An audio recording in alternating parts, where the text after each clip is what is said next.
Sud Radio, le 10h midi, mettez-vous d'accord, Valérie Expert. Bon, on est assez déprimé ce matin, je dois vous le dire.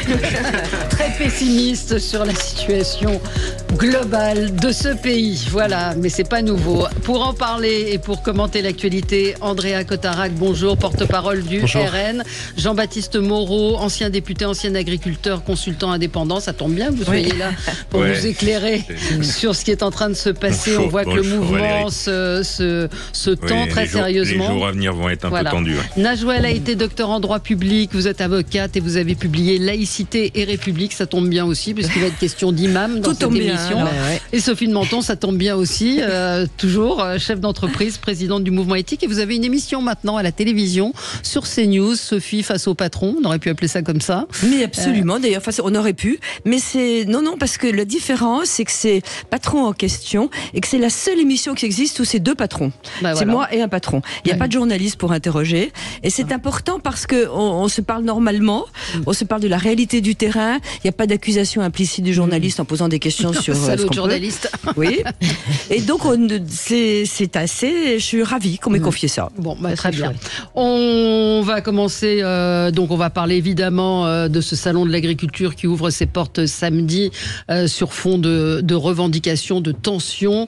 Gérald Darmanin à la une de Match. Moi, j'avais envie qu'on en parle. Qu'en pensez-vous? Est-ce que c'est de la vieille com? Est-ce que ça sert à quelque chose? Et puis Gérard Miller, je trouve qu'on en parle assez peu, visé par une nouvelle plainte pour viol. Quand on voit tout ce qui a été, quand on parle de Gérard Depardieu, quand on parle d'un certain nombre d'acteurs, etc. Je trouve que Gérard Miller est relativement épargné. Ne soupirez pas, Sophie. J'en peux plus.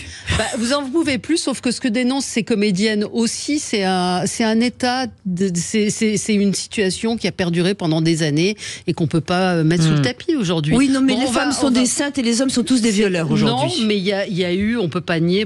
On va pas commencer le débat. Oui. On va déjà commencer avec vos coups de cœur et vos coups de gueule. Najwa, on va commencer avec vous. Vous me faites très plaisir. Ah ouais, moi aussi je me fais très plaisir. Mon coup de gueule concerne la dégradation avancée de la Tour Eiffel. Alors avec Madame Hidalgo, on va de surprise en surprise, mais des mauvaises surprises. Donc quand je viens à Paris pour travailler, puisque je fais partie des 100 000 personnes qui ont quitté, habitants de Paris qui ont quitté la ville. À cause d'elle ? Pardon ? À cause d'elle ? Ah oui, franchement. Moi, j'ai à des cause proches qui ont quitté. Il y a un ras-le-bol. Non, mais j'ai habité Paris pendant une dizaine d'années. Et Évry, mais en tous les cas, Paris fait partie de mes villes de cœur. Et oui, je l'ai quitté avec regret, mais vu au regard de la dégradation de cette ville, je n'ai pu que la quitter avec ma famille. Donc, je fais partie des 100 000 habitants qui l'ont quittée. Et je découvre, quand je reviens, une ville de plus en plus sale, infectée par les rats, la présence de blocs de béton dans des axes fréquentés, des feux rouges et des lampadaires réparés à coups de scotch. Quand même, faut préciser ça. Des chantiers qui semblent abandonnés dans différents arrondissements, le déboulonnage de matériel urbain qui faisait tout le charme de Paris. Et je pense notamment aux fontaines Wallace, aux kiosques à journaux. Là, récemment, la fermeture des bouquinistes. Alors ça y est, ouf, le président est intervenu. Oui, j'ai vu ça. Qui ne sont pas déplacés. Donc là, il faut le saluer. Plutôt une bonne, là, pour une fois, ça c'est plutôt une bonne nouvelle. La décision a quand même été suspendue. Par le président de la République. Oui, mais elle a quand même, on a attendu avant que ça se passe. On a attendu longtemps. On a attendu quelques temps, mais en tous les cas, heureusement, cette décision a été suspendue concernant les bouquinistes, et sans parler, bien sûr, du nord-est parisien, où les dealers et migrants ont pris leur quartier. Donc, je fais vraiment un résumé de tous les reproches. Je pense, je ne suis pas la seule à les faire vis-à-vis de Madame le maire de Paris. Et vous vous dites, mais quand ce cauchemar va-t-il arrêter ? Eh bien, il ne s'arrête jamais. Récemment, j'apprends que les agents de la Tour Eiffel sont en grève car ils accusent la mairie de Paris de mauvaise gestion financière.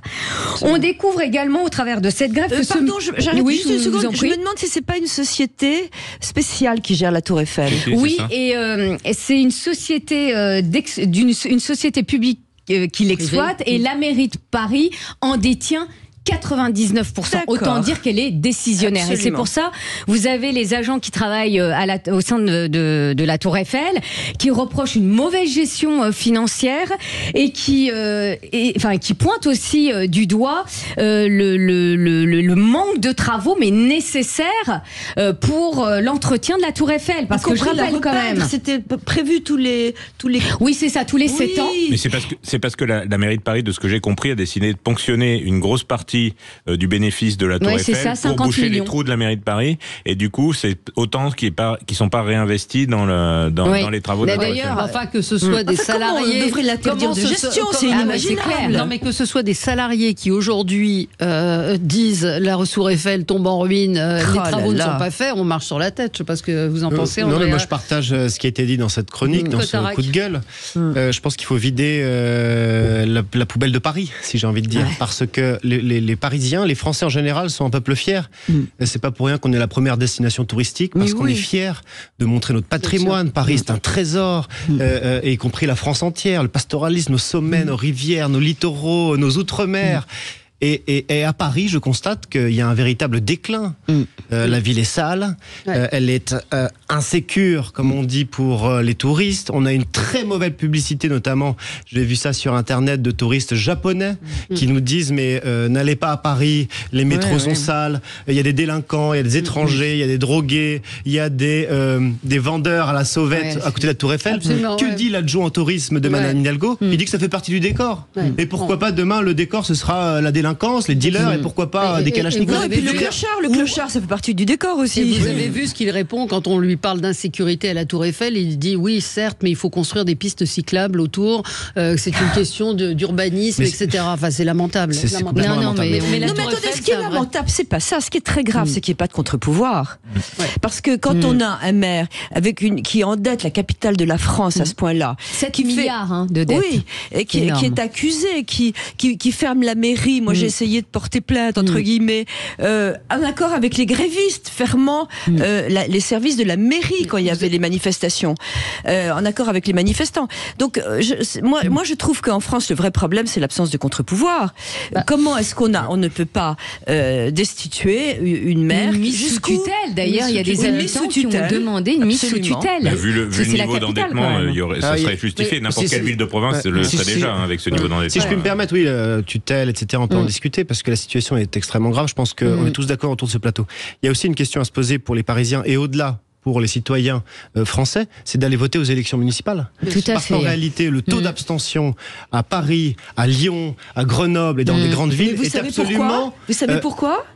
Parce que le système de vote fait que nous ne votons pas pour notre maire, nous votons pour un arrondissement. Contrairement à toutes les villes de France, c'est incroyable qu'il y ait des exceptions pour la capitale. J'entends bien. J'espère que ça sera réformé, mais quand vous regardez à Lyon, par exemple, parce qu'il y a les mêmes conséquences, il y a le même constat des habitants, pistes cyclables et ateliers poterie pour les délinquants. Bordeaux, c'est pareil. Mais à Lyon, le maire a été élu avec 84% des Lyonnais qui n'ont pas voté pour lui, entre les listes opposées et l'abstention absolument record. Souvenez-vous que 2020, c'était pendant la crise du Covid. Il y avait 3 mois entre le premier tour et le deuxième tour, et le deuxième tour avait été placé, je crois, fin juin, 28 juin, par Monsieur Castaner. Je veux dire, la démocratie, c'est un trésor. Quand on est opposé à une maire comme Madame Hidalgo, il faut aller voter le jour J. Ce matin, Olivia Grégoire était l'invitée de Patrick Roger, c'était l'invitée politique. Elle dit la gestion de la ville de Paris est calamiteuse, c'est déplorable. Anne Hidalgo qui fait des voyages au bout du monde laisse s'effondrer notre plus beau monument. Je comprends la grève et moi j'ajouterais la façade de l'hôtel de ville de Paris qui est totalement défigurée par des panneaux immondes pour les Jeux Olympiques. Ça a coûté 1 million d'euros. 1 million d'euros. Alors elle dit oui mais ça va être recyclé après, c'est sur de la toile recyclable. Est-ce qu'elle est recyclable? Alors ça comprend la conception. J'aimerais bien avoir le détail. Je vois que le Figaro a fait un décompte. Il y a effectivement la conception et puis ce qui est accordé à J.C. Decaux pour l'affichage. C'est lui qui détient les droits pour l'affichage apparemment sur la mairie de Paris. Et puis moi je traverse régulièrement à pied la place de la Concorde. On dirait Beyrouth, quoi. On dirait qu'il y a eu un champ de mine ou des obus qui sont tombés parce qu'il y a des trous. Mais alors c'est monstrueux, quoi. Oui, mais c'est des trous de travaux ou quoi? Je sais non, c'est des trous dans le trottoir. là.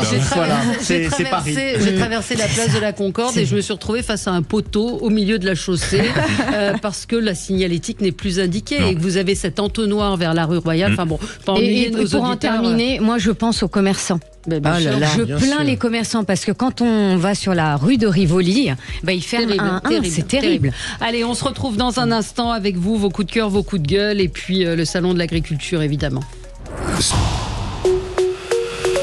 Sud Radio, le 10h midi, mettez-vous d'accord, Valérie Expert. Et nous débattons, nous commentons l'actualité avec aujourd'hui Jean-Baptiste Moreau, ancien député, ancien agriculteur, consultant indépendant évidemment. Nous allons parler du salon de l'agriculture avec une montée de la tension. Andrea Cotarac, porte-parole du RN. Najwa El Haïty, docteur en droit public, vous êtes avocate et vous avez publié Laïcité et République chez l'Harmattan. Et Sophie de Menton, chef d'entreprise et présidente du mouvement éthique. Oui, nous allons parler du salon de l'agriculture, nous allons parler de la une de Paris Match avec Gérald Darmanin qui pose avec ses enfants et sa femme. Est-ce que c'est de la vieille com? Est-ce que ça marche? Tiens, je serais intéressée que vous me disiez sur nos réseaux, sur Facebook en particulier, si vous pensez que de voir Gérald Darmanin avec ses enfants, ça change son image, vous le trouvez plus humain. Et puis toutes ces actrices qui dénoncent les viols, les emprises. Arrêtez Sophie, je vais vous gifler. Voilà. Violence entre femmes. Violence entre femmes. Et Gérard Miller, donc visé par une nouvelle plainte. On est quand même à 50 femmes qui aujourd'hui racontent qu'elles ont été victimes. Racontent, vous avez dit. Oui, enfin bon. Oui. Raconte, comment vous pouvez mettre en cause 50 femmes qui ne se connaissent pas? Oui, mais lui, c'est le camp du bien, donc c'est pas pareil. Oui, 50 femmes qui ne se connaissent pas. Il y a quand même un moment. Non, mais oui, il y a la vous avez forcément raison. Il est présumé innocent. Sauf que il y a un certain nombre de. D'abord, qu'est-ce qu'on lui reproche exactement? Enfin, il faut aller dans le détail. Je ne sais pas. Je sais que maintenant, une femme dit quelque chose. On voit dans les entreprises qu'il en est. Vous rentrez dans le bureau d'un directeur quelconque et vous ressortez en disant il m'a fait des avances épouvantables. Le malheureux n'a plus aucune chance. Alors oui, il faut libérer la parole des femmes. Oui, c'est très important. Je ne caricature. La caricature, elle est de deux côtés. Il y a les vraies victimes. Il y a la présomption d'innocence, mais là, abuser de femmes. Et là, moi, j'ai pas le dossier, donc je peux pas m'avancer. Donc je parle sous hypnose. Mais sous hypnose. Mais même sans hypnose, un viol est quand même assez horrible, même sans hypnose. Non, mais là, en l'espèce, il y aurait eu des séances d'hypnose. On continue notre tour de table. Tiens, avant de vous donner la parole, Sophie, mon coup de gueule à moi, coup de gueule ou en tout cas d'étonnement. Pour Paris 2024, il y a des livrets pédagogiques qui vont être distribués aux classes de CP et du CP au CM2, des livrets pédagogiques accompagnés d'une pièce de 2 €, une pièce de collection.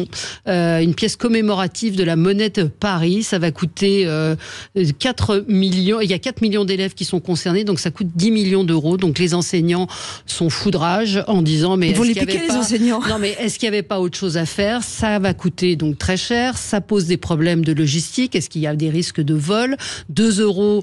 Que vont en faire ces gamins? Et c'est pas la même chose, 2 € pour tous les gosses. Enfin, on se demande vraiment quand même à quoi ils pensent. Mais c'est ça. Et puis surtout, quel est le responsable? J'ai toujours envie de dire, mais qui a décidé ça? Alors, cela dit, la monnaie de Paris fonctionne remarquablement. C'est intéressant de savoir si c'est un coup de publicité, comment ça a été financé, etc. Je pense que donner de l'argent à des enfants est une très mauvaise idée. Bien sûr. Très mauvaise idée. Et ce que je ne comprends pas, c'est que on va à volo. Je ne comprends pas les décideurs. Alors ça, c'est mon prisme chef d'entreprise. Il y a un décideur qui décide ça. C'est qui? Pourquoi? Ministre de l'Éducation. Il y a la tête du Premier ministre et celle d'Amélie Oudéa-Castéra, puisque ça a dû être pris conjointement, puisqu'elle était elle est toujours ministre des Sports. Donc un kit pédagogique. Est-ce qu'on a besoin de ça? Le kit peut-être, mais pas la pièce. Moi, je pense, oui, donner de l'argent à des enfants, déjà, c'est à mon avis une mauvaise idée. Souvenez-vous quand même d'Emmanuel Macron, lorsqu'il était ministre de l'économie, il avait dit, je crois en 2015, que le premier rêve que devrait avoir un enfant de maternelle, c'est de devenir millionnaire. Moi, je pense que la priorité pour l'éducation nationale, vu l'état dans lequel elle est, c'est les savoirs fondamentaux, c'est l'apprentissage de l'autorité, de la discipline, de savoir lire, de savoir calculer, et petit à petit, d'avoir une conscience, comme on dit, libre et absolue, qui permet d'être un citoyen dans la société et de savoir quel rôle il veut avoir dans cette société. Donner de l'argent à des enfants, pour moi, c'est une très mauvaise idée. Et là encore, je me demande qui a pu décider quelque chose comme ça. Alors, vous avez raison, mais je vais défendre Emmanuel Macron, parce que c'était dans un contexte, ça c'est le prisme entreprise, où c'est vrai, j'aime pas l'argent, j'aime pas les riches, l'entreprise exploite tout le monde, elle est trop riche, elle a trop de bénéfices. Et donc c'était un moment où il disait, non, les jeunes doivent avoir envie de... C'est pas les jeunes, c'est un enfant de maternelle. Les enfants de maternelle, avait-il dit, devraient rêver d'être millionnaires. Ça va coûter effectivement 16 millions d'euros. On a un ministre de l'économie qui est venu à la télévision dimanche nous dire on croule sous la dette, on va faire des économies. Et est-ce qu'il a le droit de s'y opposer ? Ça, c'est intéressant. Je sais pas. Vous en pensez quoi c'est un arbitrage interministériel, le ministre de l'économie n'a pas le droit de s'opposer, mais enfin c'est 10 milliards les économies, donc 16 millions c'est pas... Oui, mais on dit ça, mais on fait... je suis d'accord, engageons des profs, des surveillants, des infirmières médicales... Oui, certes, je suis pas non plus un fan de donner de l'argent à des enfants, effectivement. Mais surtout, l'idée d'une pièce de collection, pourquoi pas une médaille à la limite, mais là, une pièce de 2 euros, c'est... Alors, la Monnaie de Paris fait aussi collection de ces pièces, formidable d'ailleurs, coup de chapeau, parce que la Monnaie de Paris... ça fonctionne très bien, mais... mais bon, qui décide ? Qui a décidé ça ? Pourquoi ? Comment ? L'aspect pédagogique. Premier ministre, ministre de l'Éducation et ministre... Vous croyez qu'ils se réunissent ensemble et qu'ils disent on va donner une pièce de 2 euros ? Je pense que ce gouvernement, oui, bien sûr, absolument. Sophie, c'est un coup de gueule, vous ? Ah là là, figurez-vous, mais je suis désespérée. Figurez-vous que la semaine de 4 jours fait son entrée dans le métro parisien. Mais je trouve que je ne comprends pas. Gabriel Attal avait fait un discours d'ailleurs tout à fait dynamique et intéressant à l'Assemblée nationale, mais j'avais été la seule pratiquement sur le moment à être le souffle coupé, parce qu'il disait je vais donner l'exemple texto et je vais essayer de mettre la semaine de 4 jours dans la fonction publique. Non, c'est la semaine en 4 jours et pas la semaine de 4 jours. Vous avez raison de le préciser.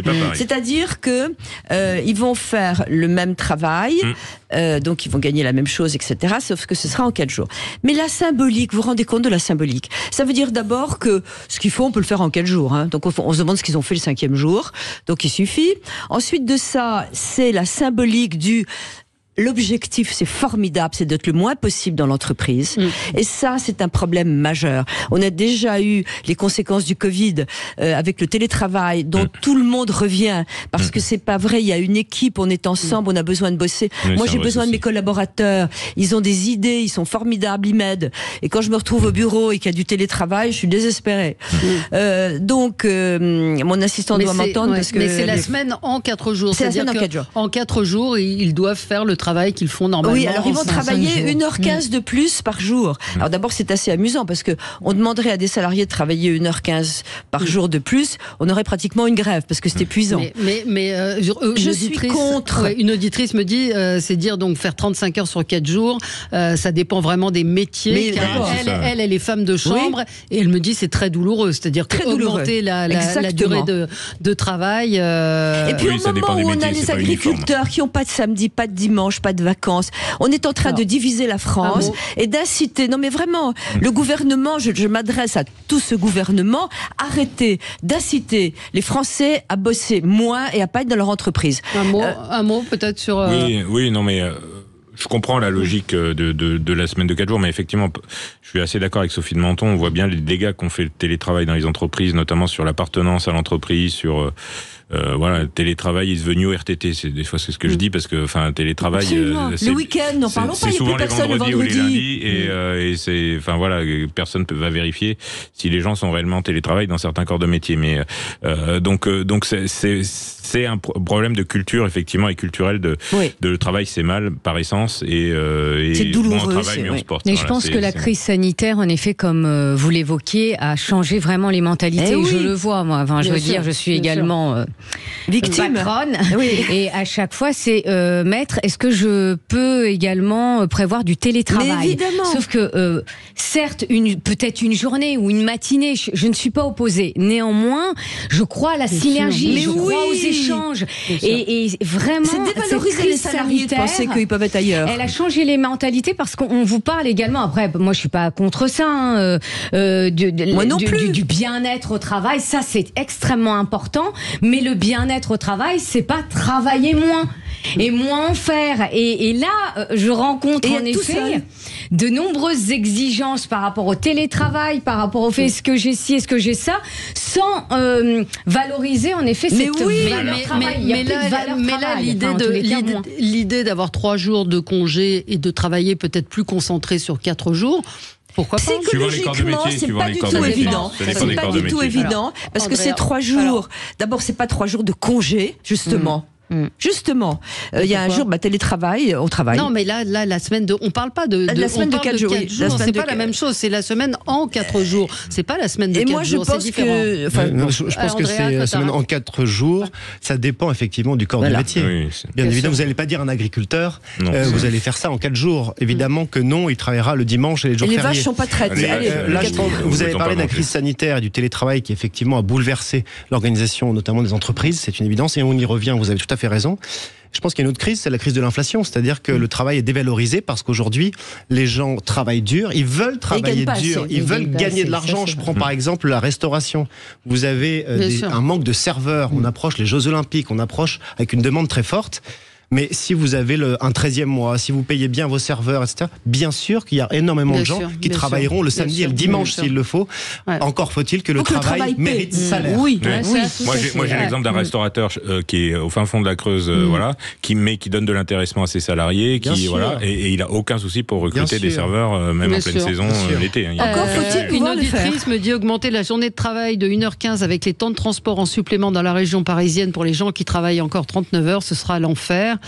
Et Thomas nous dit la valeur travail, c'est le SMIC en France. Donc il y a aussi la nécessité de revaloriser, les salaires, bien sûr. Les salaires, oui, pas le SMIC. Exactement, plus vous augmentez le SMIC, plus vous compressez la grille des salaires. Plus il y a des gens qui sont juste au-dessus, qui comprennent pas. 80% des salariés ont un salaire juste au-dessus du SMIC. Mais c'est épouvantable. C'est l'ensemble des salaires qu'il faut augmenter. C'est d'ailleurs la proposition de Marine Le Pen. Mais évidemment, allez, on se retrouve dans un instant avec vous sur Sud Radio. À tout de suite. Sud Radio, le 10h midi, mettez-vous d'accord, Valérie Expert. Sud Radio, le 10h midi, mettez-vous d'accord, Valérie Expert. Et on revient avec vous sur Sud Radio pour commenter l'actualité. On continue notre tour de table avec vous, Andrea Cotaract. Vous vouliez revenir sur les propos de l'imam qui donc dit qu'il a fait un lapsus en parlant de drapeau sataniste. Oui, c'est vrai, Valérie. Au départ, je voulais faire un coup de cœur sur la proposition de Marine Le Pen pour offrir le droit d'asile à Julian Assange, qui risque 175 ans de prison. Puis finalement, j'ai vu la réponse de cet imam qui se justifiait, qui était juste absolument incroyable, et je voulais en parler. Vous savez, c'est cet imam de nationalité tunisienne à Bagnols-sur-Cèze, donc dans le Gard, qui avait prêché dans une mosquée, dans sa mosquée, qui avait expliqué que le drapeau tricolore était satanique. Il avait même dit que le drapeau tricolore lui faisait mal à la tête. Bon, si ça lui fait mal à la tête, le commun des mortels lui aurait dit, voici une boîte de Doliprane et un billet de retour dans ton pays, tu auras moins à la tête. J'aurais mis d'abord le billet, moi. Et j'étais étonné aussi par sa réponse qui dit mais non, mais c'est un lapsus. Mais non, mais je parlais des drapeaux de la CAN, donc la Coupe d'Afrique de football. Mais même ça, c'est incroyable. C'est-à-dire qu'il insulte les drapeaux africains. Oui. Et puis ensuite, il a dit mais non, je m'attaquais au nationalisme maghrébin, c'est-à-dire des pays Algérie, Tunisie et Maroc, mais qu'il y aille. Et en fait, j'ai trouvé la naïveté, y compris des gens qui le défendaient sur les plateaux télé, en disant mais c'est une bouffée délirante. Ah mais non, mais il a eu un dérapage, ça veut rien dire. Qu'est-ce que c'est que le mot satanique? Il faudrait le définir. Je suis effaré par la naïveté de ces gens-là, parce qu'en réalité, l'islam radical, c'était sur BFM, l'islam radical promeut justement la fin des nations. Souvenez-vous des autodafés, c'est-à-dire de la mise à feu des passeports de militants de Daesh. C'était justement le symbole d'un mouvement radical politique, d'une idéologie radicale qui voulait mettre à bas les nations. Et finalement, je trouve que la tragédie dans tout ça, c'est que 92% des Français souhaitent l'expulsion d'imams qui insultent la France, les Français ou l'identité française. J'ai vu que... une parenthèse, j'entendais Gaspard Proust ce matin qui disait, mais ça veut dire qu'il y a 8% des Français qui pensent qu'on peut c'est ça qui est extraordinaire, c'est que au même moment. On se demande qui c'est. Bah oui. C'est Monsieur Dupond-Moretti et Tariq Ramadan, parce qu'en réalité, ça transcende tous les clivages politiques, ça transcende tous les âges, ça transcende les sexes. Les Français souhaitent l'expulsion de ce type d'individus. Ils souhaitent même, à une grande majorité, 92%, faciliter les expulsions de ce type d'individus qui sont les ennemis de la France, de la République française. Que ce n'est pas possible. Et la grande tragédie, c'est ça, Valérie, c'est ça la grande tragédie, c'est qu'en réalité, ils sont une majorité d'entre eux à dire qu'il ne sera pas expulsé ou très difficilement. C'est ça la grande tragédie. On a une volonté du peuple, on a des décisions de justice qui sont prononcées au nom du peuple, et il y a un tel décalage qui, à mon avis, va en devenir dangereux. Ouais. Non mais je voulais dire, en effet, je partage votre avis, et puis ceux qui les défendent, ces imams, ce sont vraiment les idiots utiles de l'islamisme, faut bien le dire. Hein. Et quand vous disiez que les islamistes, bien sûr, ils veulent la destruction de la nation, c'est tellement vrai, puisque pour eux, il n'y a qu'une seule communauté, c'est la Oumma. C'est ce qu'on appelle la Oumma. Donc voilà, moi j'exègre ces idiots utiles. Et en effet, quand il y a une OQTF qui est prononcée à l'encontre de ces imams, vous avez des obstacles qui sont extrêmement nombreux, qui sont juridiques. Par, le fait qu'il a des enfants mineurs, exactement, juridique, où là vous avez un respect du droit à une vie familiale, et donc ça c'est un droit fondamental. Alors moi je tiens à ce droit, mais néanmoins dans des cas particuliers comme celui-là, excusez-moi, je pense qu'il faut qu'il y ait des exceptions. Et quand on n'y arrive pas, enfin je veux dire, et quand, j'ai envie de vous dire, nationalement, juridiquement, on arrive à obtenir une OQTF, qu'est-ce qu'ils font ces imams ? Ils saisissent la Cour européenne des droits de l'homme. Cour européenne des droits de l'homme qui disent oh là là, mais non, droit fondamental à avoir une vie familiale, donc vous ne pouvez pas l'expulser. Donc vous avez des obstacles juridiques, vous avez des obstacles logistiques avec la disponibilité de places en rétention, et vous avez des obstacles diplomatiques avec ces fameux laissez-passer consulaires. Et donc c'est très très compliqué. Donc force est de constater que ces imams, en effet, quand on dit quand le gouvernement et notamment le ministre de l'Intérieur dit je vais prononcer une OQTF, mais ils en rigolent, parce que ils connaissent du problème des normes, de l'administration, du maillage qui empêche tout. Et donc ça va se nicher n'importe où, pour les agriculteurs, pour les OQTF, et donc là les gens ne peuvent pas, même s'ils veulent. Non, puis a priori de ce que j'ai compris, c'était pas son coup d'essai, c'était pas la seule fois. Il y a 3 signalements par les renseignements intérieurs, et même la ville de Bagnols-sur-Cèze est infestée par l'islam radical. Il y a des attentats déjoués, il y a déjà eu des mosquées radicales, et la commune, alors je ne dis pas qu'elle est complice, puisqu'elle pouvait peut-être pas savoir qui c'était cet individu, mais quand même, elle a offert un bail administratif, amphithéotique administratif, d'une durée de 18 ans pour cette mosquée radicale, pour, tenez-vous bien, un montant de 1 000 € par an. Donc c'est juste dérisoire, et c'est même quasiment illégal d'avoir une mosquée radicale qui prêche des messages aussi dangereux. Comment on fait pour éradiquer ? Parce qu'il y a des gens de bonne volonté, il y a des communes où ça se passerait pas comme ça. Comment fait-on pour arrêter ? Comment ? Vous avez pas une idéologie. Non, ça c'est clair. Je suis d'accord. Les idées sont là, c'est difficile de lutter contre une idéologie, mais vous avez quand même un gouvernement qui a fait voter. Alors je dis pas que c'est l'idéal. D'ailleurs, on a, j'en reviendrai sur le voile, mais vous avez un gouvernement qui a fait voter une loi sur la lutte contre le séparatisme. Oui, j'ai beaucoup travaillé avec Najwa. Et sur ces questions, d'ailleurs, nous avons beaucoup travaillé ensemble avec Jean-Baptiste et puis la ministre qui était Marlène Schiappa, qui était sur cette question en effet très très engagée. Elle a fait un travail, j'ai envie de dire, il faut le souligner, formidable. Elle a fait du Fonds Marianne, et elle n'a pas fait grand chose. en matière de laïcité.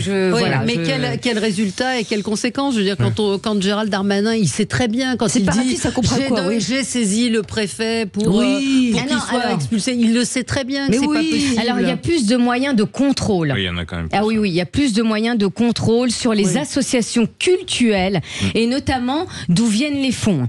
Donc ça, cette loi, elle le prévoit. Et puis ça marche. Un exemple où ça marche. Ils ont dissous des associations quand même. C'est vrai qu'on a vu à Évry. Non, moi je l'ai vu à Évry-Courcouronne, où vous avez l'ONG Baraka City, où on ne savait pas d'où les fonds venaient, etc.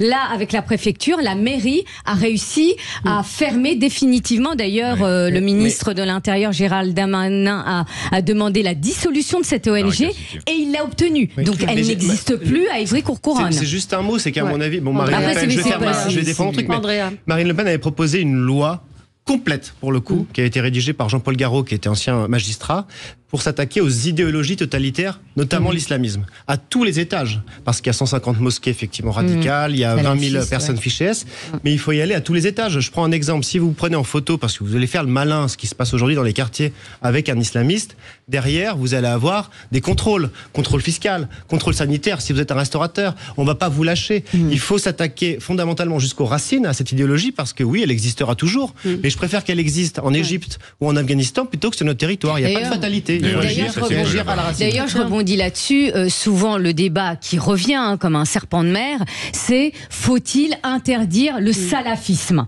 Mais on peut pas. Revient souvent. Il faut interdire les idéologies totalitaires sur notre territoire. On ne peut pas interdire. Voilà, on ne peut pas. Sauf que vous avez un pays comme l'Autriche qui l'a interdit. Mais vous pouvez l'interdire. L'Autriche l'a fait, a défini ce que c'était qu'une idéologie totalitaire. L'idéologie nazie est interdite sur notre territoire. De la même manière, il faut interdire les prêches, les discours qui relèvent de cette idéologie totalitaire. Je suis assez étonnée puisque l'Autriche a interdit cette idéologie. Je suis assez étonnée que des associations qui défendent cette idéologie n'aient pas saisi la Cour européenne des droits de l'homme en disant voilà, il faut condamner l'Autriche. Là, à ma connaissance, faudrait que je creuse, à ma connaissance, l'État autrichien n'a pas été condamné suite à cette interdiction de cette idéologie. Est-ce que c'est la peur? Oui. Et puis une certaine forme de aussi quand on accepte que le PSG, ce que me dit Thomas, un auditeur, que la France soit que le PSG soit financé par le Qatar. Il y a cette espèce de en même temps où on accepte un certain nombre de choses d'un pays sur lequel on peut se poser des questions. Vous parliez de l'Afghanistan, j'en propose juste pour faire un coup de gueule et un coup de grosse colère contre Antonio Guterres, qui est le président de l'ONU, qui dit l'Afghanistan a fait des progrès dans sa sécurité, il a réduit la corruption et interdit la culture du pavot. Bravo. Mais on doit encore faire des efforts, les femmes, par exemple, tiens. Oui, pardon, je veux dire un gros mot. Oui, connard, il y a des femmes qui aujourd'hui sont mortes en Afghanistan, vivent comme des mortes. Donc c'est insupportable. Et ce type devrait avoir honte. Il dit oui, la communauté devrait continuer à faire pression pour que les choses changent. Bah oui, enfin il y a plus les petites filles n'ont plus le droit d'aller à l'école. Les femmes sont qu'est-ce qu'elles font les féministes françaises? Moi j'en ai assez qu'on accuse tout le monde. Qu'est-ce qu'elles font les féministes? Elles n'arrêtent pas de fustiger effectivement ce qui se passe en France et qui n'est rien à côté de pays comme ça. On devrait, ce seraient des hommes qui seraient maintenus dans les conditions dans lesquelles sont maintenues les femmes en Afghanistan. Il y aurait des guerres. Voilà que Sophie est féministe. Allez, on se retrouve dans un instant. C'est la pub sur Sud Radio. À tout de suite. Sud Radio, le 10h midi. Mettez-vous d'accord. Valérie Expert. Sud Radio, le 10h midi, mettez-vous d'accord, Valérie Expert. Et on est ensemble avec vous sur Sud Radio. Oui, on pourrait continuer longtemps à parler de ce sujet, mais je voudrais qu'on parle de nos agriculteurs avec vous, Jean-Baptiste Moreau. Alors c'est un coup de cœur, je vois sur ma feuille, coup de cœur pour l'ambiance au salon. C'est du second degré, c'est de l'ironie. C'est un peu de l'ironie, non mais bon, c'est pas très drôle en plus. Mais voilà, moi ça va être mon 27e salon, 28e même salon. Voilà, ça fait 28 salons que je fais et ça va être sans doute un des plus tendus que j'ai eu l'occasion de faire parce qu'effectivement il y a une attente qui est très forte, il y a une base qui est très mobilisée et très remontée. Il y a eu des annonces de fait par le Premier ministre, il y a eu des annonces de fait par les ministres de l'Agriculture, Agnès Pannier-Runacher et Marc Fesneau. Il y a eu une prise en compte de la colère. On peut pas dire qu'il y a rien ne s'est passé depuis un mois. C'est pas vrai, ça serait mentir.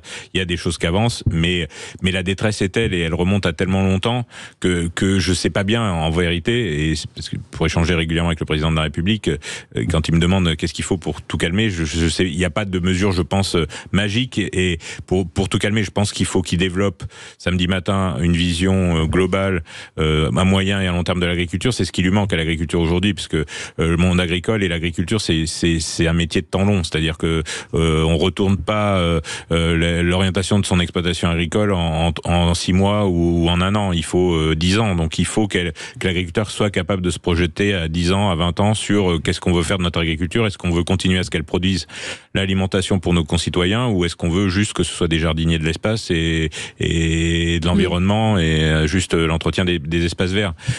Ça, je pense qu'il y a des messages forts à passer, et en fonction de ces messages et de ces orientations, il y a des décisions fortes à prendre sur la valorisation du métier, sur le fait de pouvoir vivre dignement et de vendre ses produits au niveau de son coût de production à minima.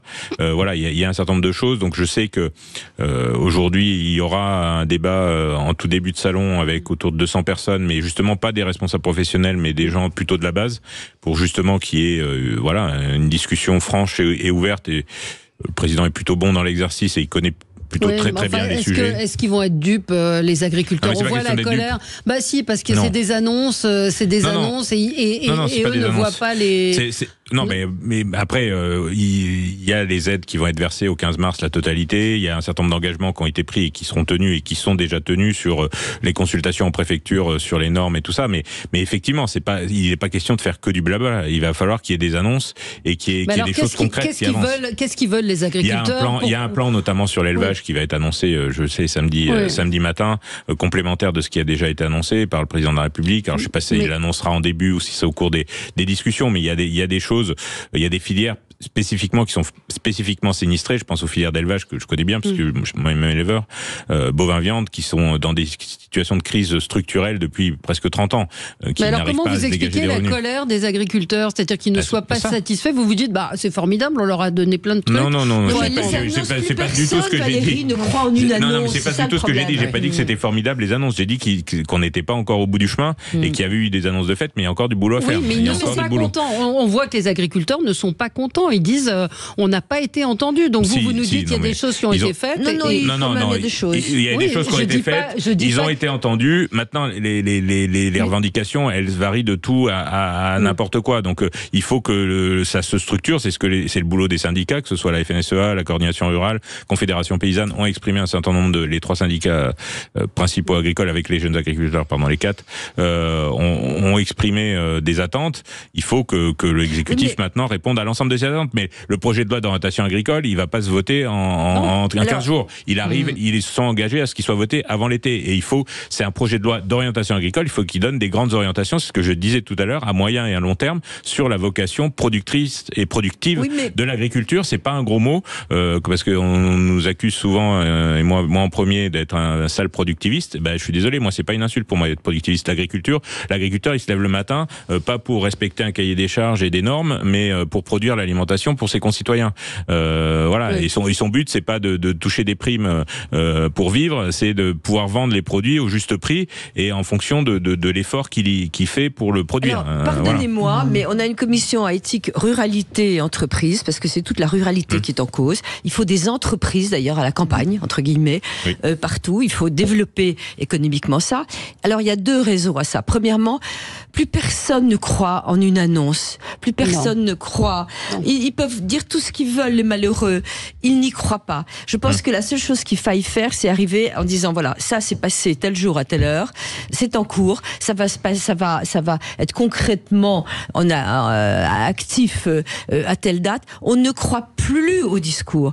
Plus personne. Donc, voilà. Ensuite de ça, c'est les mêmes problèmes. Ils ont un problème de pouvoir d'achat. Ce pouvoir d'achat, on va pas leur filer du fric parce qu'on n'en a pas. Et ça, il faudrait attirer la sonnette d'alarme sur les économies drastiques. On est au bord du gouffre. On est dans le gouffre d'ailleurs, d'un point de vue financier. Donc, on peut pas aller donner des subventions. D'ailleurs, c'est pas ce qu'ils veulent. Non, c'est pas ce qu'ils veulent. Mais il faut se débrouiller pour alléger, pour faire traiter le privé entre eux, voir ce qui se passe. Je recevais hier les poulets loués à l'antenne, qui explique aussi comment on négocie avec la grande distribution, comment ça se passe, etc. Il faut mettre fin déjà à la loi de modernisation de l'économie, les négociations annuelles qui ne se passent nulle part ailleurs en Europe et dans le monde et qui ont mis toutes les filières agroalimentaires dans les mains de la grande distribution depuis presque 20 ans. Exactement. C'est déjà la première chose à faire. C'est ce que je pousse au niveau du gouvernement et du président de la République. Il faut mettre fin à cette loi de modernisation de l'économie.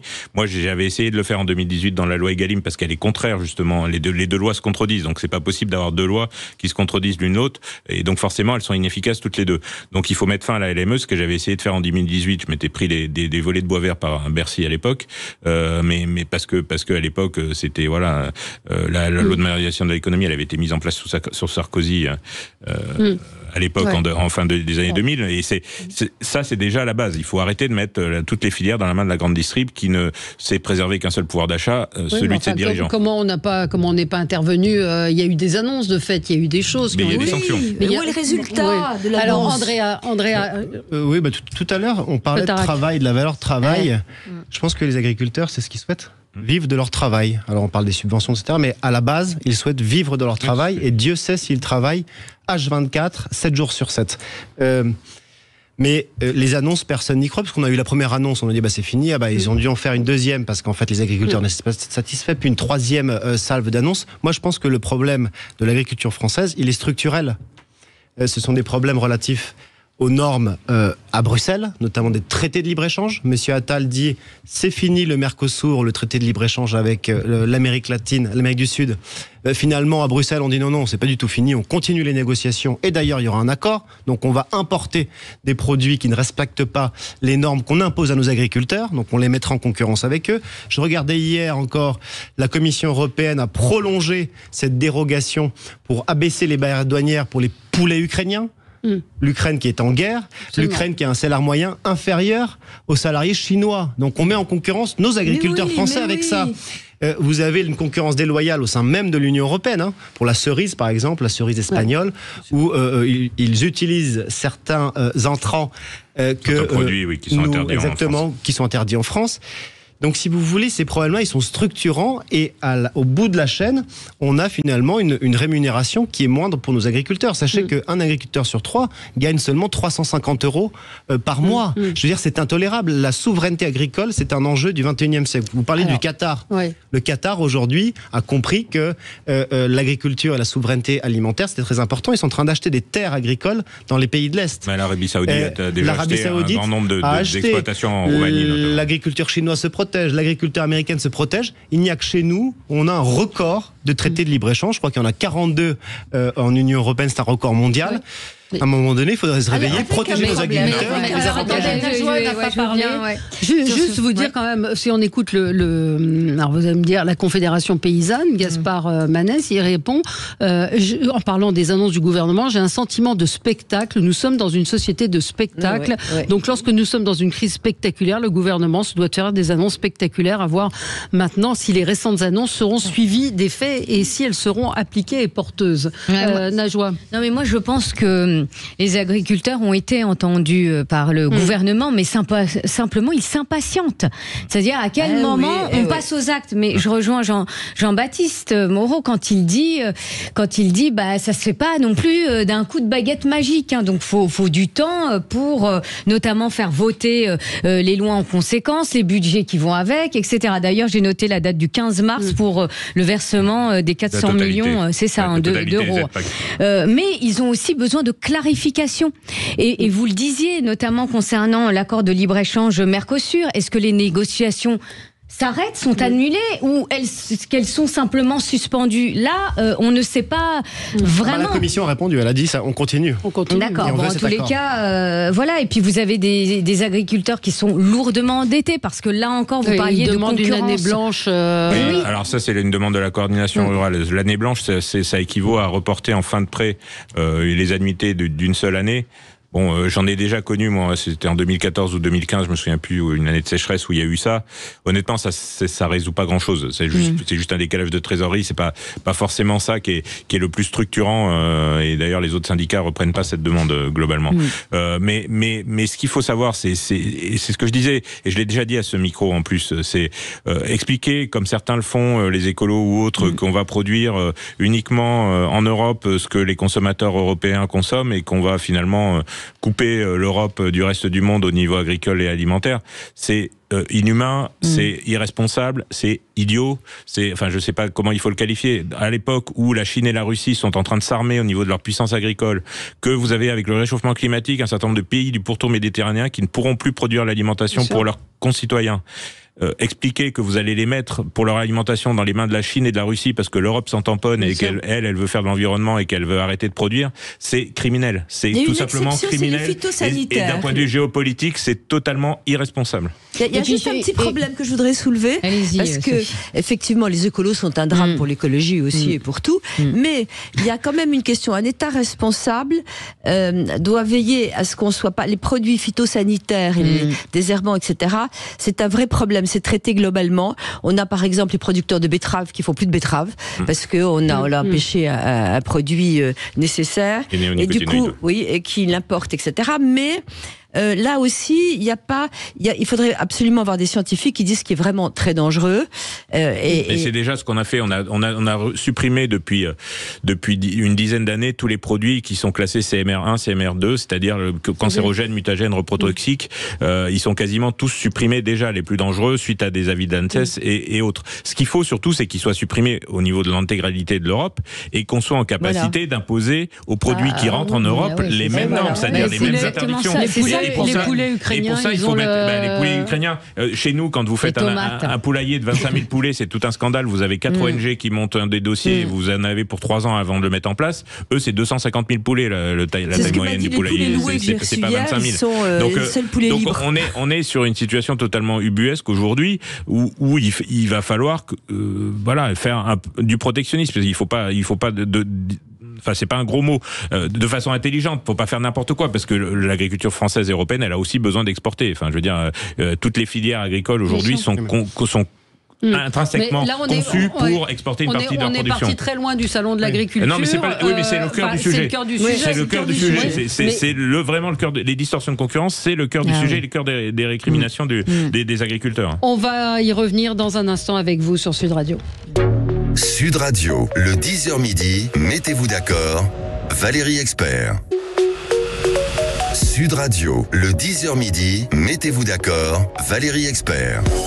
Et on est ensemble jusqu'à midi. Quelques mots quand même sur le salon de l'agriculture. On peut craindre des violences, on peut craindre ça des va siffler. agitations. Oui, ça peut être très chaud. Oui. J'espère moi que le débat va désamorcer un certain nombre de choses, mais effectivement, il y aura forcément quelques bousculades, quelques sifflets en cours, parce qu'il y a des gens qui sont désespérés. Donc, on sait bien, et les syndicats pourront pas contrôler tout le monde. C'est impossible. Dans le cadre du salon, avec le nombre de visiteurs qu'il y a, enfin, je veux dire, c'est illusoire de penser que tout va être maîtrisé et tout va rouler sur des. Ils ont été très responsables, les agriculteurs, jusque-là. Les syndicats, ils sont très responsables. Les individus qui vont être là sur le salon, c'est toujours plus compliqué. C'est toujours un peu chaud. Hein. Enfin, je veux dire, le salon, c'est rarement une promenade de santé, mais bon, le président aime bien aller au fight, donc c'est pas ça qui va le gêner, mais il faut que ça reste dans des pas de violence physique et pas des interpellations, c'est normal, c'est le salon, ça. Ouais. C'était pas là que Sarko avait dit Cassouak-Beaufort ? Non, c'était là. C'était au salon. C'était au salon. Bon, écoutez, j'espère. On n'arrivera pas jusque là. Non, dans les propos. Non, il dira pas ça, mais c'est vrai que moi je suis frappée entre le décalage de la colère des agriculteurs qui persistent et qui même prend de l'ampleur. Oui, mais parce qu'elle est ruminée depuis des dizaines d'années en vérité. Et les annonces qui ne sont pas entendues. J'ai pas cessé d'alerter depuis 2017 et on peut dire qu'on n'a rien rien fait. Les lois Egalim, c'était des bonnes choses, mais ça n'a pas été suffisamment loin et suffisamment au bout. Il y a encore... oui, mais ça dit, et on va parler peut-être un petit peu de Gérald Darmanin, mais ça dit quelque chose de la communication politique et aussi de ce que les Français ressentent et comment ils accueillent ces annonces et ces discours auxquels ils ne croient plus. Non, mais c'est pour ça que moi, je lance un think tank pendant le salon de l'agriculture sur les questions typiquement ruralité avec deux amis. On lance un cercle de réflexion parce qu'il faut développer des visions à moyen et long terme et des idées surtout pour le monde agricole parce qu'il en a cruellement besoin. Et c'est plus dans les partis politiques que ça se fait. Hélas, pour avoir fait 5 ans, voilà, on peut pas dire que les partis politiques travaillent vraiment sur le fond des sujets. Et donc voilà, c'est un des moyens que j'ai trouvé. Moi, c'est de m'occuper des questions que je connais sur l'agriculture au niveau d'un cercle de réflexion. Pour le coup, je pense que les partis politiques y travaillent et ont chacun leur point de vue. Il s'agira maintenant de les assumer. Quand vous avez des partis aujourd'hui qui jouent aux pompiers en expliquant aux agriculteurs qu'ils vont être rémunérés de la manière la plus juste, mais qui, à Bruxelles, font les pyromanes en acceptant, et je le dis et je le redis et je signe, un certain nombre de traités de libre-échange qui mettent en péril, il faut le dire, nos agriculteurs, il y a quelque chose. Et puis j'aimerais dire autre chose, c'est que le peuple français est un peuple hautement politisé. Les agriculteurs connaissent mieux que quiconque quels sont les problèmes structurels qui aujourd'hui minent leur agriculture. Et ce sont les syndicats qui aujourd'hui sont dépassés. C'est pas les partis politiques. Les syndicats, la FNSEA, moi je l'ai vu dans la Drôme, distribuer ses drapeaux aux agriculteurs, et la personne de la FNSEA m'a dit aucun n'a pris mon drapeau FNSEA. Aucun. Donc aujourd'hui, s'il y a des débordements ou quelque chose, c'est tout simplement parce que les agriculteurs ont pris conscience parfois que les syndicats ne respectaient pas forcément leurs engagements. Alors, hier, on avait Alexandra Spinner qui critiquait aussi la position du Rassemblement national au Parlement européen. Mais il était jamais là, Jordan Bardella qui n'a rien... Pardon, sur la PAC en particulier. Et la renationalisation de la PAC, c'est la plus mauvaise idée, parce que la renationalisation des politiques agricoles communes, c'est les multiplications des distorsions de concurrence fois 1000.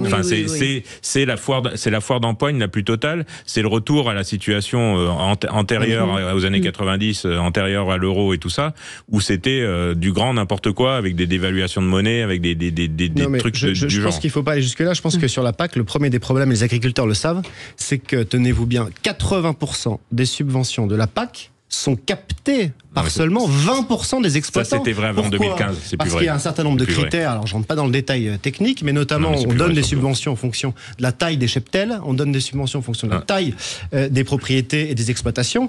Peut-être qu'il faudrait réfléchir et inventer des critères sur le nombre d'emplois qu'une exploitation a créé. Peut-être faudrait-il créer des critères de responsabilité et d'éthique au niveau des territoires, sur le rôle d'une ferme, sur le rôle d'un fermier, d'un agriculteur. Aujourd'hui, la France contribue à l'Union européenne beaucoup plus qu'elle ne reçoit, pas compris. C'est-à-dire que de l'argent des Français aujourd'hui subventionne des agriculteurs au sein même de l'Union européenne. Les 80-20, c'est plus vrai. Ça a été modifié justement par Stéphane Le Foll à l'époque, donc pas la dernière réforme de la PAC, mais celle d'avant. Il y a eu des changements puisqu'il y a une survalorisation des 50 premiers hectares qui a redressé ce truc-là. Alors c'est plus 80, ça doit être 60, mais c'est plus 80 aujourd'hui. Ça a déjà été redressé. Et la convergence des aides, elle va vers une prime unique à l'hectare, quel que soit l'endroit de France où on est. Il ne faut pas oublier que tous les agriculteurs d'Europe sont furieux. Oui, c'est vrai. Non, ça c'est clair, il n'y a pas qu'en France.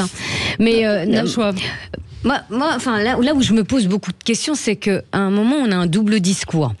Je ne suis pas spécialiste de la question, mais ce que j'entends, c'est que d'un côté, on vous parle de souveraineté alimentaire, et notamment depuis la crise sanitaire, ça revient souvent, c'est la souveraineté industrielle, la souveraineté alimentaire, et puis force aussi, mais force est de constater que la France importe 20% de sa consommation alimentaire, et cette dépendance a doublé en plus de 20 ans. Donc comment on se projette en fait ? Qu'est-ce qu'on fait nos agriculteurs ? Comment on leur donne confiance ?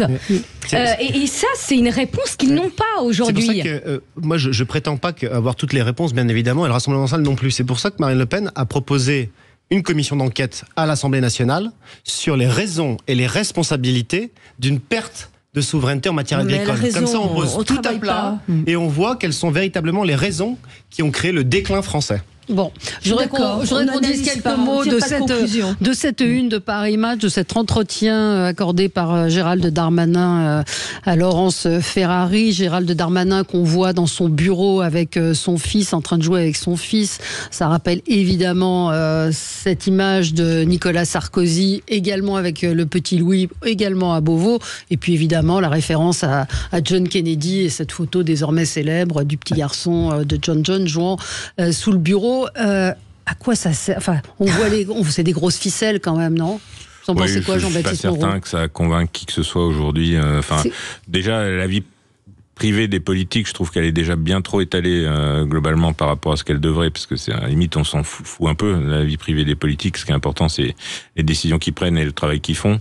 Je suis pas un gros fan effectivement d'étaler sa vie personnelle. Non, mais il faut relativiser. Le Paris Match a fait ça pour Xavier Bertrand, a fait ça pour Bruno Le Maire. Bruno Le Maire. Alors, mais est-ce que c'est pas de la vieille communication politique? Je crois que la curiosité des gens fait que ça fait vendre. Mais je suis d'accord. Mais c'est pas de la communication politique. Bien sûr que c'est de la communication, mais non. Oui, mais je vous mettais de l'autre côté. Moi, je vous parle de Gérald Darmanin. Qu'est-ce qui fait qu'il décide d'exposer sa famille et de déclarer ma famille me permet de relativiser les difficultés politiques? Moi, je vais vous dire. Moi, je pense, mais c'est du réchauffé cette communication politique. Donc, je vais pas m'attarder là-dessus. Mais je pense que derrière cette communication, il a voulu adoucir son image de fermeté, de premier flic de France. Ça se voit. Sauf qu'on aurait souhaité une communication politique beaucoup plus audacieuse, beaucoup plus innovante, on va dire. Donc ça, c'est du réchauffé. Et puis, je vais vous dire, cette communication, elle révèle quelque chose quand même, ses ambitions politiques. Bien sûr. C'est-à-dire qu'il n'a pas mis fin à son ambition d'être candidat en tous les cas à l'élection présidentielle de 2027. C'est le passage par Paris Match quand on veut être président. Ben oui. Andrea, d'autres sont passés par Paris Match, vous les avez cités, Xavier Bertrand, je suis pas sûr que ça lui est vraiment réussi. Je suis pas sûr que c'était aussi sexy que aurait pu être Kennedy, mais enfin bon. Non, moi je pense que c'est de la vieille communication, tout simplement parce que ça a été vu. Non, mais je veux dire, sur le fond, ça a été vu et revu déjà. L'enfant sous le bureau, qui joue, etc. Kennedy l'a fait, Sarkozy l'a fait. Donc je trouve que c'est assez vieillot. Et qu'aujourd'hui, les Français, ils souhaitent aussi un petit peu de résultats. Désolé de faire le populiste, mais Darmanin est au pouvoir quand même depuis un certain nombre d'années maintenant. Et quand vous voyez les rapports du ministère de l'Intérieur, tous les feux sont au rouge, à l'exception du vol des accessoires dans les voitures. Tout le reste est au rouge. On vole plus de cambriolage, etc. Mais c'est pas manque de respect pour ses enfants ou sa femme. J'ai aucun problème. Moi, je préfère, comme vous l'avez dit, sanctuariser la vie privée des politiques, comme l'avait fait le général de Gaulle, parce que comme l'ont fait d'autres personnalités politiques. Ça peut se retourner contre lui aussi. On se souvient de Benjamin Griveaux, la famille avant tout, etc. J'espère pour lui qu'il n'y aura pas de. Alors, il a aussi, signalons-le, il y a eu un non-lieu, mais il avait été accusé par une femme. Un non-lieu n'est pas un jugement. C'est pas. Non, mais il est arrivé une histoire, donc il a intérêt à montrer à quel point sa famille est unie.